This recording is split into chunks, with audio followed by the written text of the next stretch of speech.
1823 চনত স্কটিছ অভিযন্তা ৰবাৰ্ট ব্ৰুছে অসমত চাহ গছ আৱিষ্কাৰ কৰে আৰু তাৰ পিছৰে পৰাই অসমৰ চাহ উদ্যোগে বিশ্বজুৰি খ্যাতি অৰ্জন কৰে।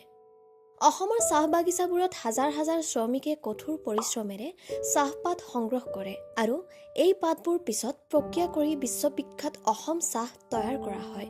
অসমৰ চাহ ইয়াৰ গাঢ় ৰং, সুগন্ধ আৰু সোৱাদৰ বাবে জনাজাত। চাহপাতবোৰ সংগ্ৰহ কৰাৰ পিছত সেইবোৰ প্ৰক্ৰিয়াকৰণ কেন্দ্ৰলৈ নিয়া হয়। ইয়াত পাতবোৰ শুকুৱাই মেৰিয়াই আৰু পেকেজ কৰা হয়। এই প্ৰক্ৰিয়াটো অতি সূক্ষ্ম আৰু যত্ন সাপেক্ষে।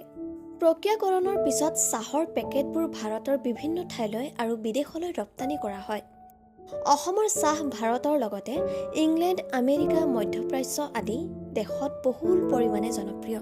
ইয়াৰ মাজত এক সংস্কৃতি, এক ঐতিহ্য লুকাই আছে। অসমীয়া সংস্কৃতিত চাহে এক গুৰুত্বপূৰ্ণ স্থান দখল কৰি আছে। চাহৰ কাপ এটাৰ মাজেৰে মানুহে মানুহৰ মাজত সম্পৰ্ক দৃঢ় কৰে। অসমৰ চাহ বাগিচাবোৰ কেৱল উদ্যোগৰ স্থান নহয়, ই পৰ্যটকৰ বাবে এক আকৰ্ষণীয় স্থান। ইয়াৰ সেউজীয়া পৰিৱেশ আৰু শান্ত এটমছফিয়াৰে পৰ্যটকক আকৰ্ষিত কৰে।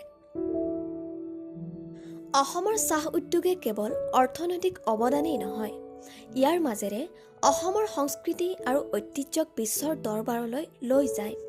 অসমৰ চাহ কেৱল এটা পানীয় নহয়, ই হৈছে এক অনুভূতি, এক পৰিচয়।